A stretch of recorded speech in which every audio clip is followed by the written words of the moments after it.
Good morning. We are getting towards the end of the book. There are 38 chapters, and we are doing chapter 30 today. See how my cough does.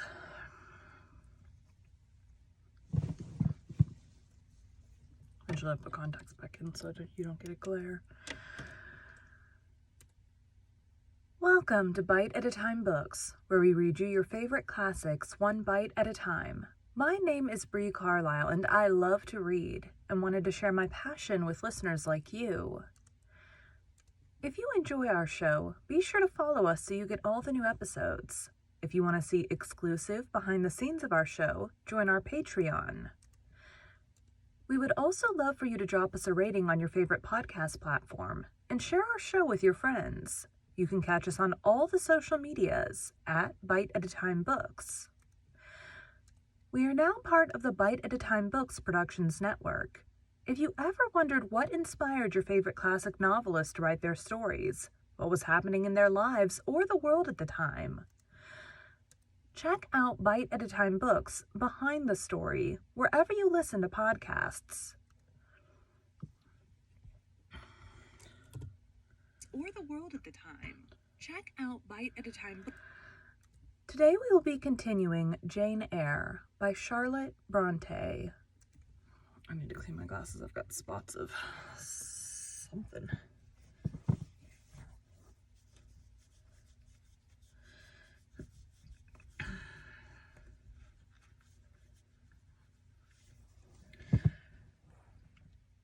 Okay.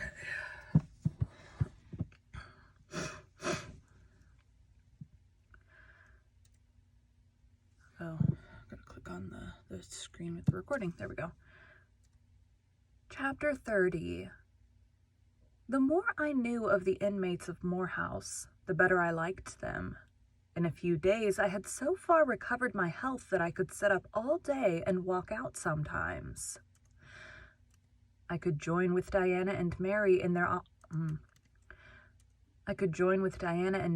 all their occupations, converse with them as much as they wished, and aid them when they were I could join with Diana and Mary in all their occupations, converse with them as much as they wished, and aid them when and where they would allow me. There was a reviving pleasure in this intercourse, of a kind now tasted by me for the first time, the pleasure arising from perfect congeniality of tastes, sentiments, and principles. I liked to read what they liked to read, what they enjoyed, delighted me, what they approved I reverenced. They loved their sequestered home. I, too, in the gray, small antique structure with its low roof, its latticed casements, its moldering walls, its avenue of aged firs, all grown aslant under the stress of mountain winds. Its garden, dark with yew and holly, and where no flowers but of the hardiest species would bloom, found a charm both potent and permanent. They clung to the purple moors behind and around their dwelling, to the hollow vale into which the pebbly bridle path leading from their gate descended, and which would between fern banks first, and then amongst a few of the wildest little pasture fields that ever bordered a wilderness of heath.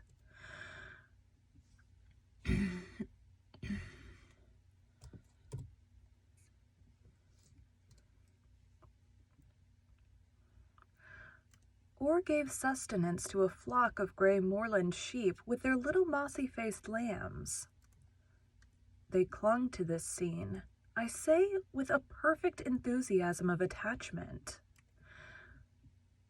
I could comprehend the feeling and share both its strength and truth. I saw the fascination of the locality. I felt the consecration of its loneliness. My eye feasted on the outline of swell and sweep, on the wild coloring communicated to ridge and dell by moss, by heath bell, by flower-sprinkled turf, by brilliant bracken and mellow granite crag. These details were just to me what they were to them, So many pure and sweet sources of pleasure.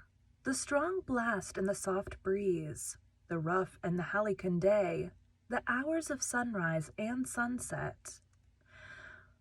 The moonlight and the clouded night developed for me in these regions the same attraction as for them, would round my faculties the same spell that entranced theirs.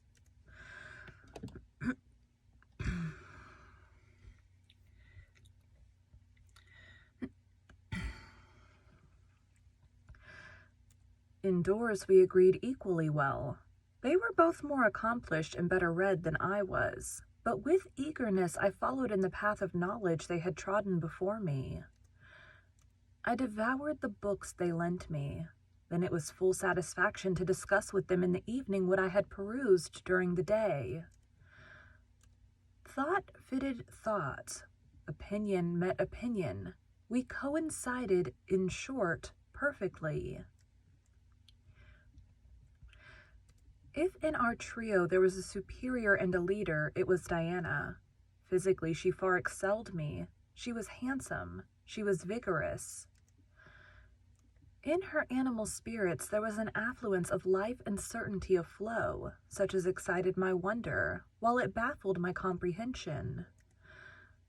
I could talk a while when the evening commenced, but the first gush of vivacity and fluency gone, I was fain to sit on a stool at Diana's feet, to rest my head on her knee and listen alternately to her and Mary, while they sounded thoroughly the topic on which I had but touched.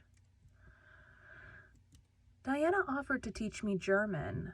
I liked to learn of her. I saw the part of instructress pleased and suited her. That of scholar pleased and suited me no less. Our natures dovetailed.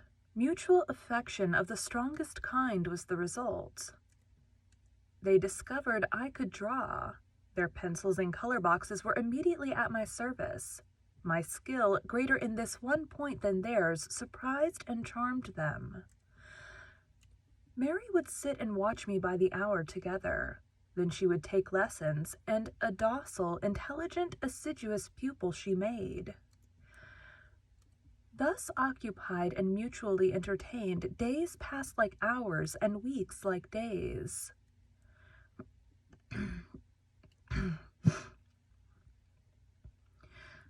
As to Mr. St. John, the intimacy which had arisen so naturally and rapidly between me and his sisters did not extend to him. One reason of the distance yet observed between us was that he was comparatively seldom at home. A large proportion of his time appeared devoted to visiting the sick and poor among the scattered population of his parish.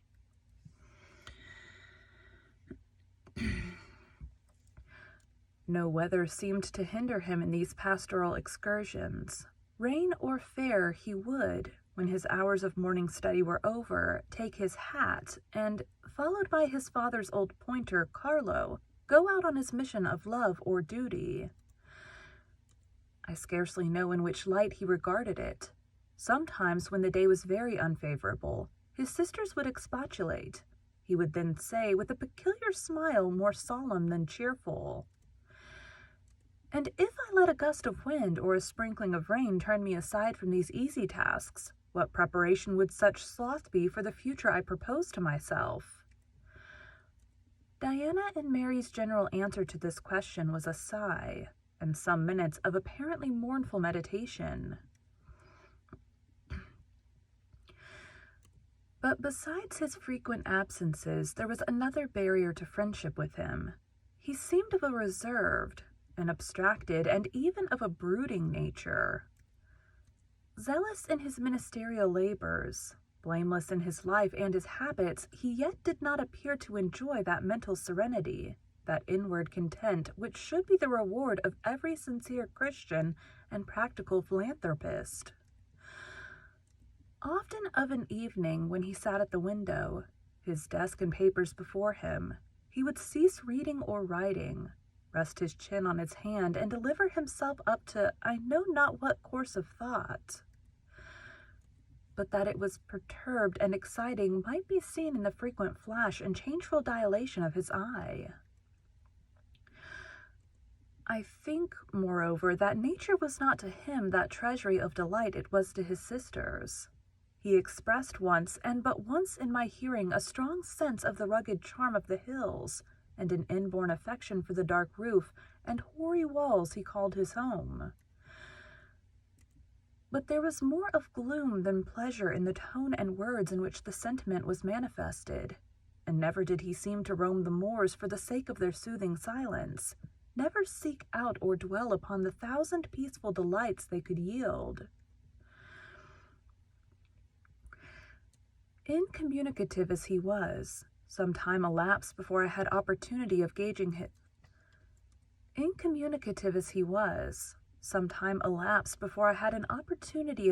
his mind. I first got an idea of its caliber when I heard him preach in his own church at Morton. I wish I could describe that sermon, but it is past my power. I cannot even render faithfully the effect it produced on me.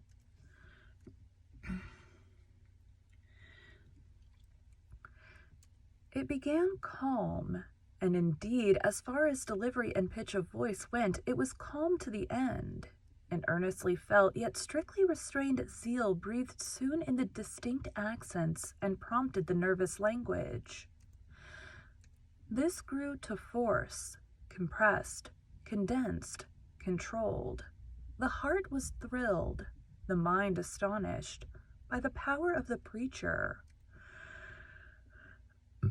Excuse me. Neither were softened.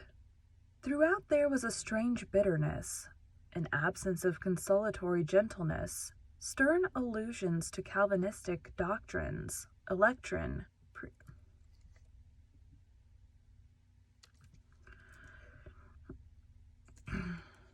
the power of the preacher.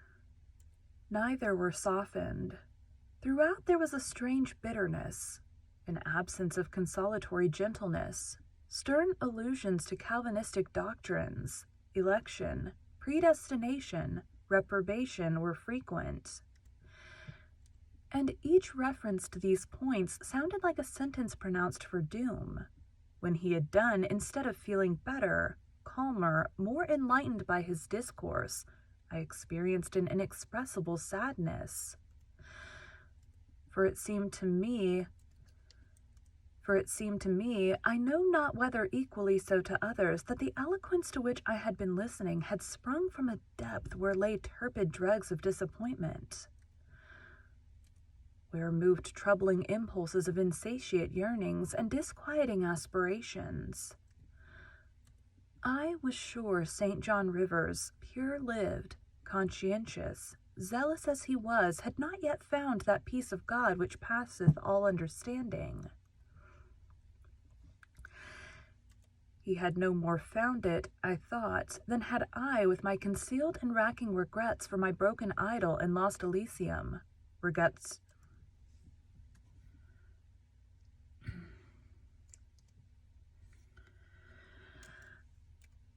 to which I have latterly avoided referring, but which possessed me and tyrannized over me ruthlessly.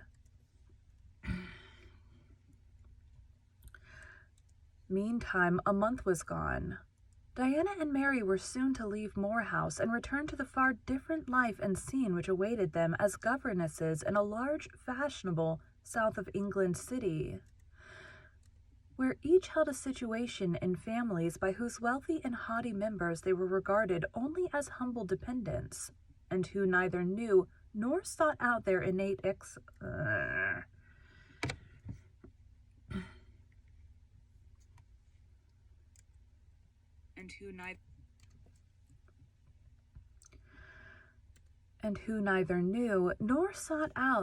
excellences, and appreciated only their acquired accomplishments as they appreciated the skill of their cook or the taste of their waiting woman.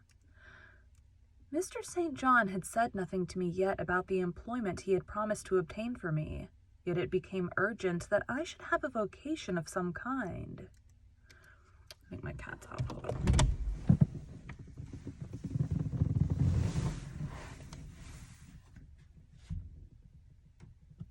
Virgin? Oh, she's out there.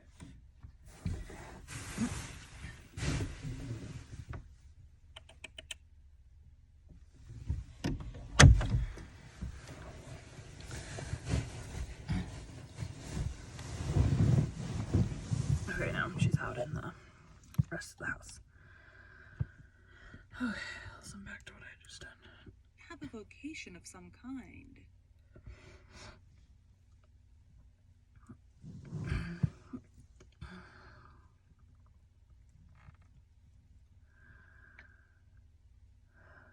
There it is. One morning, being left alone with him a few minutes in the parlor, I ventured to approach the window recess, which his table, chair, and desk consecrated as a kind of study. And I was going to speak, though not very well knowing in what words to frame my inquiry, for it is at all times difficult to break the ice of reserve glassing over such natures as his, when he saved me the trouble by being the first to commence a dialogue. Looking up as I drew near, "You have a question to ask of me?" he said. "Yes, I wish to know whether you have heard of any service I can offer myself to undertake. I found or devised something for you 3 weeks ago, but as you seemed both useful and happy here, as my sisters had evidently become attached to you, and your society gave them unusual pleasure, I deemed it inexpedient to break in on your mutual comfort till their approaching departure from Marsh Inn should render yours necessary." "And they will go in 3 days now," I said. "Yes, and when they go, I shall return to the parsonage at Morton. Hannah will accompany me, and this old house will be shut up."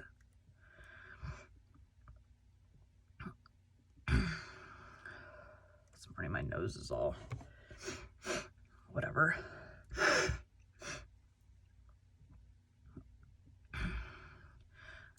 I waited a few moments, expecting he would go on with the subject first broached, but he seemed to have entered another train of reflection. His look denoted abstraction from me and my business. I was obliged to recall him to a theme which was of necessity one of close and anxious interest to me.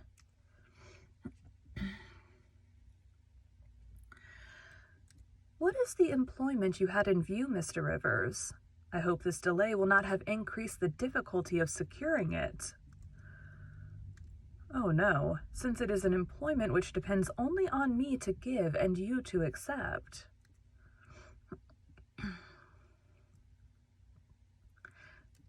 He again paused. There seemed a reluctance to continue. I grew impatient. A restless movement or two and an eager and exacting glance fastened on his face conveyed the feeling to him as ineffectual as words could have done, and with less trouble. "You need be in no hurry to hear," he said. "Let me frankly tell you, I have nothing eligible or profitable to suggest. Before I explain, recall, if you please, my notice clearly given, that if I helped you, it must be as the blind man would help the lame. I am poor, for I find that when I have paid my father's debts, all the patrimony remaining to me will be this crumbling grange, the row of scathed firs behind, and the patch of moorish soil, with the yew trees and holly bushes in front. I am obscure. Rivers is an old name, but of the 3 sole descendants of the race, 2 earn the dependent's crust among strangers, and the 3rd considers himself an alien from his native country, not only for life, but in death. Yes, and deems, and is bound to deem, himself honored by the lot, and aspires but after the day when the cross of separation from fleshly ties shall be laid on his shoulders, and when the head of that church militant of whose humblest members he is one shall give the word, 'Rise, follow me.'" St. John said these words as he pronounced his sermons, with a quiet, deep voice, with an unflushed cheek and a coruscating radiance of glance. He resumed, "And since I am myself poor and obscure, I can offer you but a service of poverty and obscurity. You may even think it degrading, for I see now your habits have been what the world calls refined. Your tastes lean to the ideal. and your society has at least been amongst the educated, but I consider that no service degrades which can better our race. I hold that the more arid and unreclaimed the soil where the Christian laborer's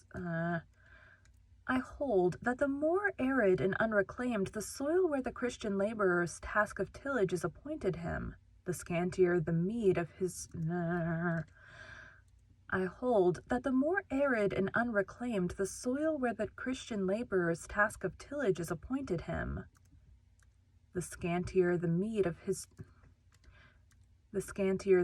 his toil brings, the higher the honor.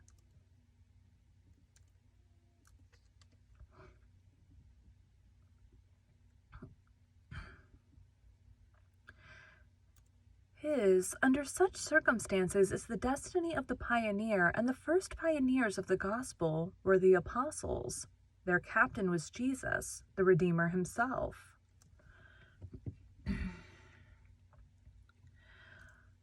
Well, I said as he again paused, proceed. He looked at me before he proceeded.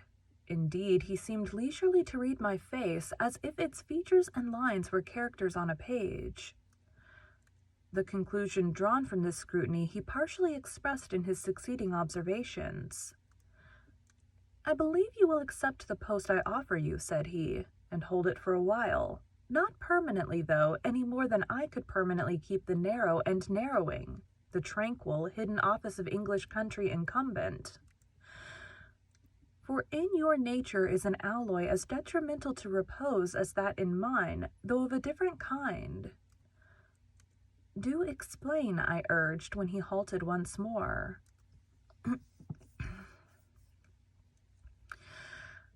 I will, and you shall hear how poor the proposal is, how trivial, how cramping. I shall not stay long at Morton now that my father is dead, and that I am my own master. I shall leave the place probably in the course of a 12-month, but while I do stay, I will exert myself to the utmost for its improvement. Morton, when I came to it 2 years ago, had no school. The children of the poor were excluded from every hope of progress. I established one for boys. I mean now to open a second school for girls. I have hired a building for the purpose, with a cottage of 2 rooms attached to it for the mistress's house. Her salary will be £30 a year. Her house is already furnished, very simply but sufficiently, by the kindness of a lady, Miss Oliver, the only daughter of the sole rich man in my parish, Mr. Oliver. The proprietor of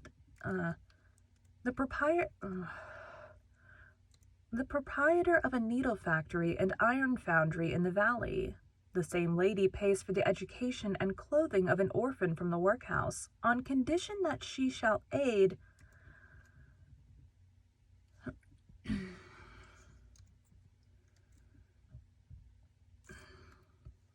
Mr. Oliver. The proprietor of a needle factory and iron foundry in the valley. The same lady pays for the education and clothing of an orphan from the workhouse, on condition that she shall aid the mistress in such menial offices connected with her own house and the school as her occupation of teaching will prevent her from having time to discharge in person. Will you be this mistress?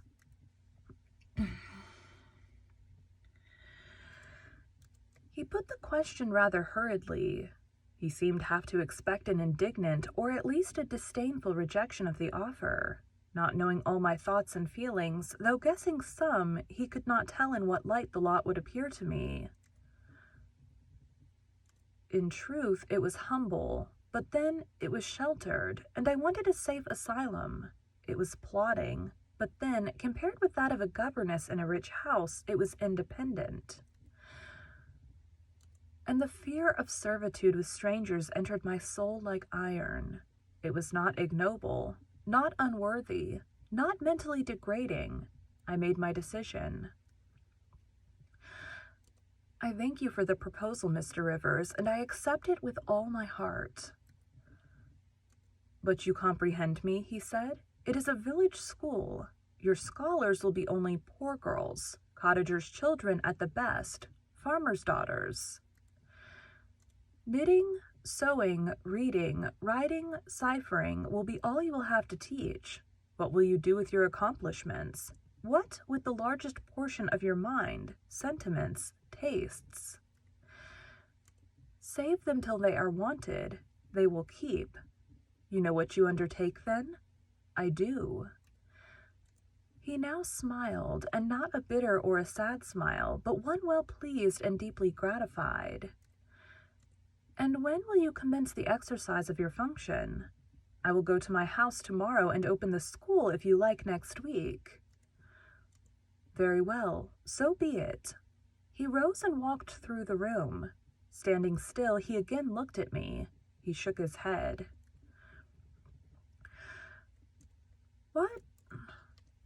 What do you disapprove of, Mr. Rivers? I asked. You will not stay at Morton long. No, no. Why? What is your reason for saying so? I read it in your eye. It is not of that description which promises the maintenance of an even tenor in life. I am not ambitious.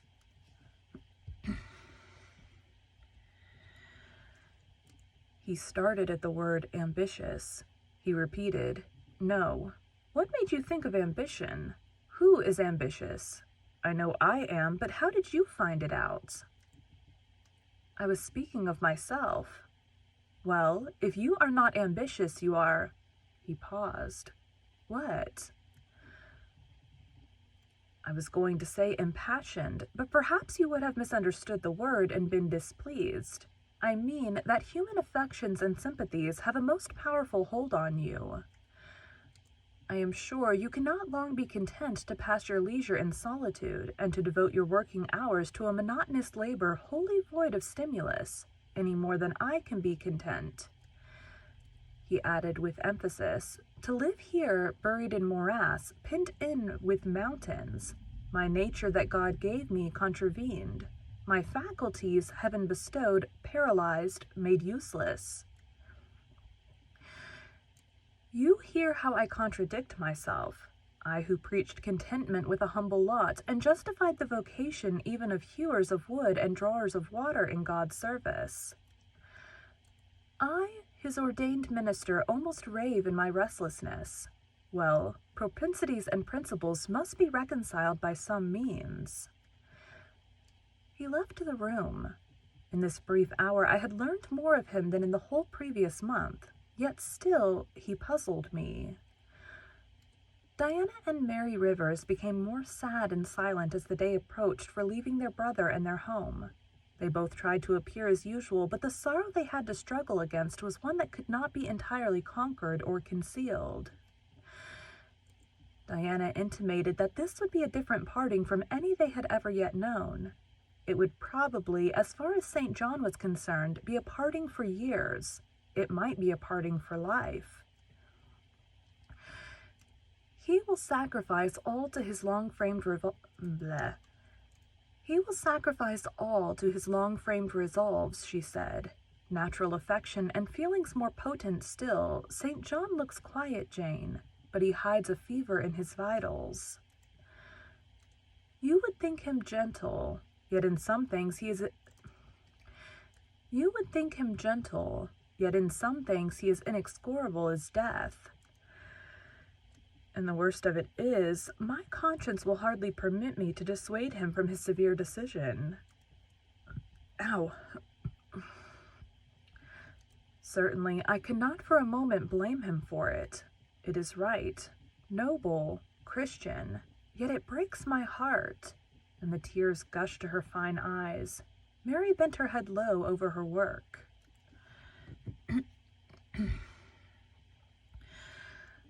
We are now without father. We shall soon be without home and brother, she murmured. At that moment a little accident supervened, which seemed decreed by fate purposely to prove the truth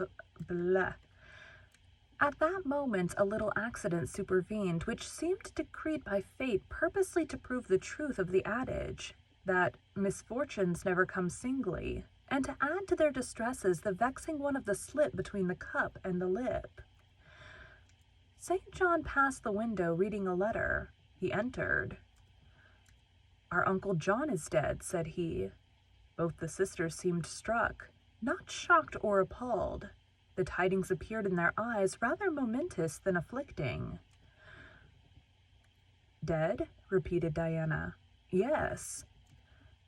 She riveted a searching gaze on her brother's face. "And what then?" she demanded in a low voice.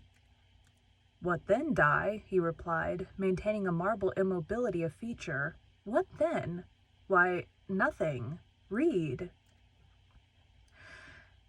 He threw the letter into her lap. She glanced over it and handed it to Mary. Mary perused it in silence and returned it to her brother. All three looked at each other, and all three smiled. A dreary, pensive smile enough.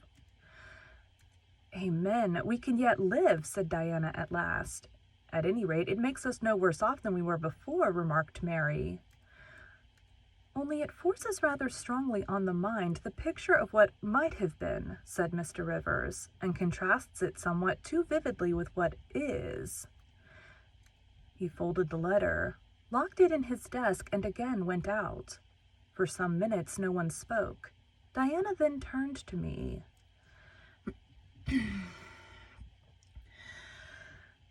"Jane, you will wonder at us and our mysteries," she said, "and think us hard-hearted beings not to be more moved at the death of so near a relation as an uncle, but we have never seen him or known him. He was my mother's brother. My father and he quarreled long ago. It was by his advice that my father risked most of his property in the speculation that ruined him. Mutual recriminations passed between them. They parted in anger and were never reconciled. My uncle engaged afterwards in more prosperous undertakings. It appears he realized a fortune of £20,000. He was never married and had no near kindred but ourselves and one other person, not more closely related than we. My father always cherished the idea that he would atone for his error by leaving his possessions to us. That letter informs us that he has bequeathed every penny to the other relation, with the exception of 30 guineas to be divided between St. John, Diana, and Mary Rivers. For the purchase of 3 mourning rings. He had a right, of course, to do as he pleased, and yet a momentary damp is cast on the spirits by the receipt of such news. Mary and I would have esteemed ourselves rich with £1,000 each, and to St. John such a sum would have been valuable for the good it would have enabled him to do. This explanation given, the subject was dropped and no further reference made to it by either Mr. Rivers or his sisters. The next day I left Marsh End for Morton. The day after, Diana and Mary quitted it for distant B. In a week, Mr. Rivers and Hannah repaired to the parsonage, and so the old grange was abandoned.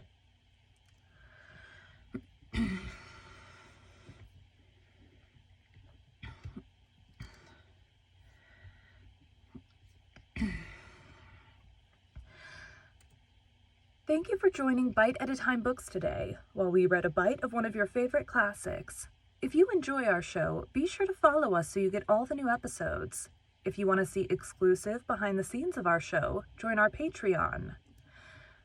We would also love for you to drop us a rating on your favorite podcast platform and share our show with your friends. You can catch us on all the social medias at Bite at a Time Books. Also, be sure to check us on our website, www.biteatatimebooks.com. We are now part of the Bite at a Time Books Productions Network. If you ever wondered what inspired your favorite classic novelists to write their stories, what was happening in their lives or the world at the time, check out Bite at a Time Books Behind the Story, Tuesdays wherever you listen to podcasts. Again, my name is Bree Carlisle, and I hope you come back tomorrow while we take the next bite of Jane Eyre. Okay, I actually have enough time to get another chapter done. Thanks, guys.